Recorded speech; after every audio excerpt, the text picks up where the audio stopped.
What if the biggest financial regrets in retirement weren't things that you missed out on, but instead were things that you chose to buy? Before retirement, those purchases might have seemed smart, maybe even strategic, but for many retirees, these very choices are the ones they end up regretting the most. They weren't frivolous, careless choices either. They were thoughtful and responsible, but still, they led to lifestyle limitations, financial stress, and lost opportunities. My name is Amzalag, and I'm a certified financial planner. And over the years, I have helped countless retirees learn from the mistakes of others so that they could live a retirement filled with joy rather than anxiety. And by avoiding a few key missteps, you can protect your finances and actually enjoy the life you worked so hard to build. So in this video, we're going to walk through 5 smart retirement purchases that most retirees end up regretting, and what you should consider before making those purchases yourself. Now, some of these purchases are going to surprise you, not because they're reckless, but because they're often praised as smart financial moves. And in just a minute, I'm going to walk you through the first one. And it's something that many retirees sign up for thinking that they're playing it safe, but in reality, it can quietly drain tens of thousands of dollars from your retirement plan. All right, let's dive in. The first purchase retirees tell me that they regret buying is long-term care insurance. Retirees universally fret about how they will fund their end-of-life care costs. And this makes total sense because maybe this is the hardest element to predict and plan for in retirement, right? Getting end-of-life care costs correct requires predicting healthcare inflation, guessing how long you're going to live, guessing how many years of cost you'll need, guessing how much you can spend today so that you have enough at the end of the road to cover those care costs, right? And it's no wonder that retirees want the comfort of an insurance policy that will guarantee that you will have the funds to cover your end-of-life care costs. Unfortunately, long-term care insurance has just turned out to be a terrible bet. Just 30 years ago, there were hundreds of insurers that sold these policies. Today, there are fewer than 15 insurers that still do. And at this rate, it's likely that there will be none selling these policies in the next decade. Not only that, but many retirees regret their long-term care insurance purchase because what felt like a smart decision eventually became a financial burden. Typical policyholders have seen their premiums double in the last 10 years, with some policies increasing over 400%. In fact, the average premium hikes are now over 110 to 120%, and the most extreme cases have completely devastated retirement budgets. Just last year, I worked with a client who received a premium increase letter from their long-term care insurer. And that letter let them know that they had 3 options. One was that they could continue paying their current premium, but they were going to receive a 50% reduction in benefits. The second option was they could pay an increased premium, which was to go up by 100%, so double in cost, but they would receive the same benefit amount that they had originally been entitled to, or they could just waive the policy and receive a lump sum payout right now, which was pennies on the dollar, and then just move on from their policy. And all of this was because the insurer was facing financial hardship and couldn't actually live up to the obligations of the long-term care policies that they had committed to. Now imagine being in that position, right? You've planned for decades that your end-of-life care costs will be covered, only to find out suddenly that your premiums are going to double just to get the same benefit. And those increased premiums are going to crush your cash flow. And to add insult to injury, you have no idea if in another 5 years or another year or another 10 years, you're going to get another premium increase letter just like that. Now, at the end of the day, retirees buy long-term care insurance to feel safe, but too often it becomes the very source of stress that they were trying to avoid. When premiums spike or providers collapse, it's not just a financial issue, right? It's a loss of confidence in your retirement plan itself. Okay, the second purchase retirees often regret. This is a second home. Don't get me wrong, on the surface, a second home can make sense, right? You find a place you love. Maybe it's a place you vacation for years and you think, why not buy something here? Let's lock it in. Let's have a place to call our own. In theory, that actually sounds really nice, but here's what actually ends up happening. The cost of maintaining that second home, right? Property taxes, insurance, utilities, travel,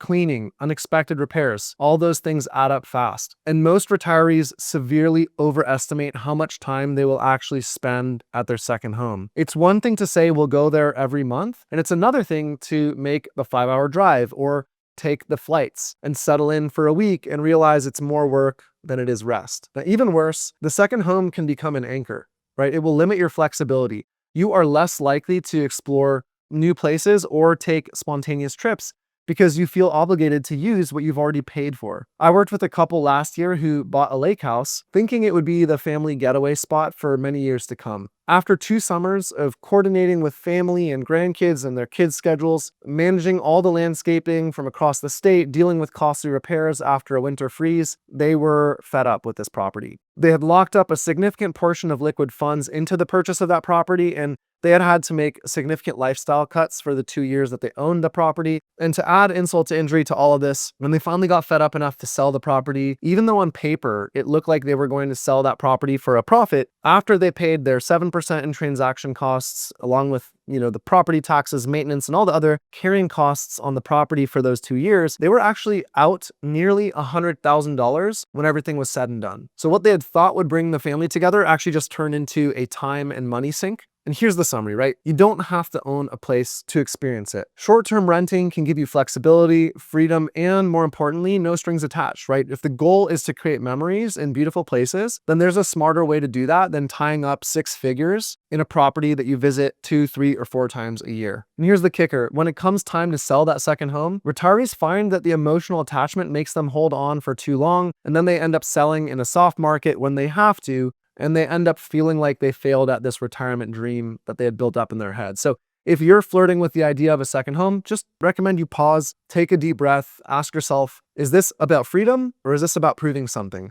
And can I get the same experience without locking up this much of my retirement nest egg into an illiquid asset? The third retirement regret that I hear from retirees is buying investment property as their first ever real estate deal. Now, on paper, this can seem like a savvy move, right? You hear phrases tossed around like passive income or real estate always appreciates or let the renters pay your mortgage. Everyone has heard the pitch, but here's the truth that rarely gets mentioned. Being a landlord is not passive, and diving it into the first time in retirement, it's kind of like learning to swim by jumping into the deep end with a weighted vest on, right? What most retirees don't realize is how much time, energy, and stress comes with managing a rental property, especially when it's not something that you've done before. To add to all of that, don't forget that if you decide to maybe delegate the property management to a manager, well, you're going to pay fees, which often shrink your returns to the point of asking, why did I even do this to begin with? Just a few months ago, I sat with a couple who had bought a duplex in a hot area right before retiring. They figured it would supplement their income and maybe even grow in value. Within 18 months, one of their tenants stopped paying rent, and the other tenant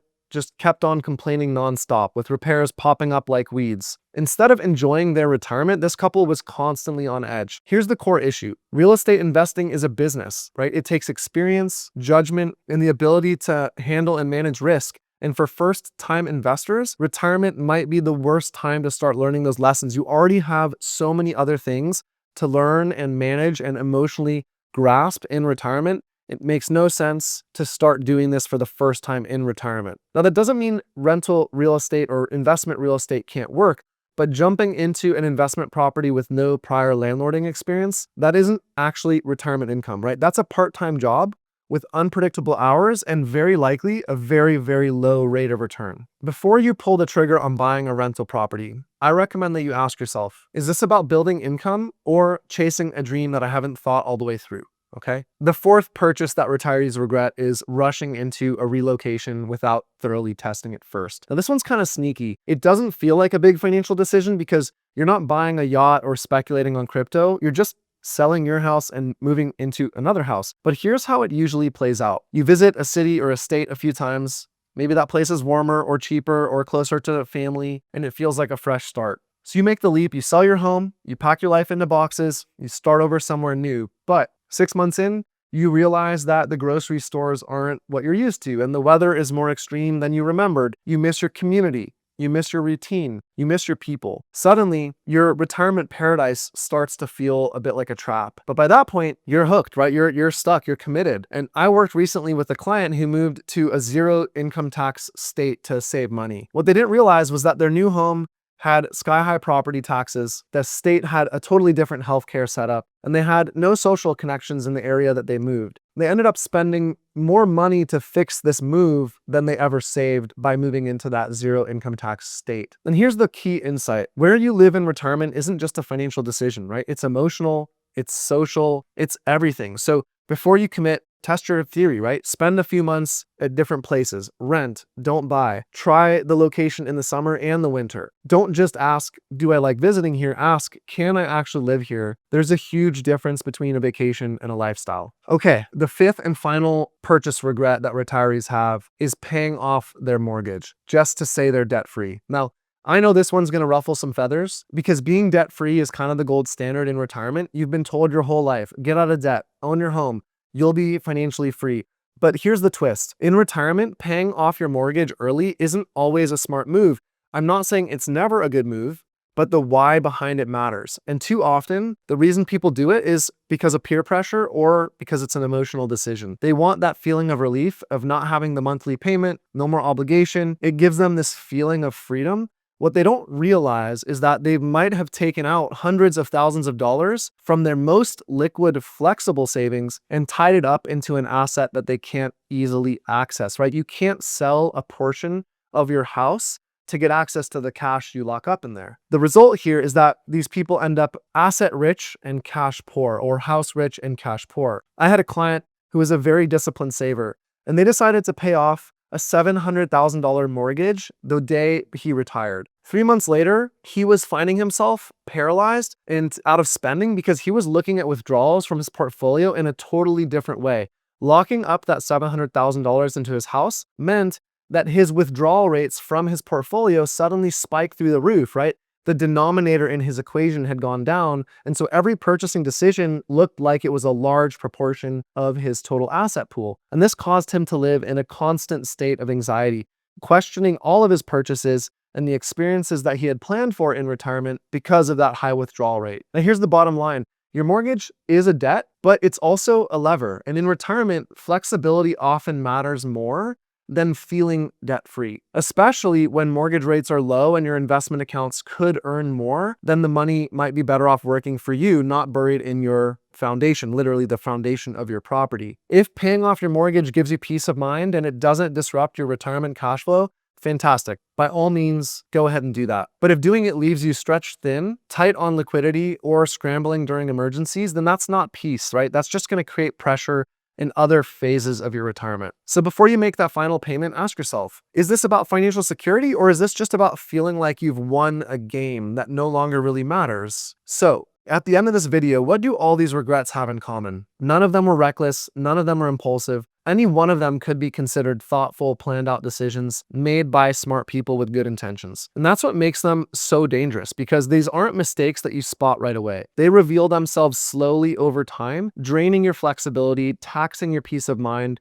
and in some cases, limiting your joy overall. In the end, the real regret isn't the purchase of each of these items themselves. It's what the purchase prevents you from doing after you make the purchase. And that's the hidden price that most retirees don't see until it's too late. But now you know, and this awareness is really a great asset to have going into retirement. So now that you've seen how these 5 smart retirement purchases often turn into regrets, you can use these insights to make more intentional, more flexible decisions around your retirement. And if you want to learn more about how we at Peak Financial Planning help our clients navigate these types of financial and emotional decisions before they become regrets, click the first link in the description below this video. In that video, I'll walk you through the exact process we use here at Peak Financial Planning to help retirees make confident, informed decisions that lead to freedom and not friction. Thank you as always for your time and attention. See you in the next video.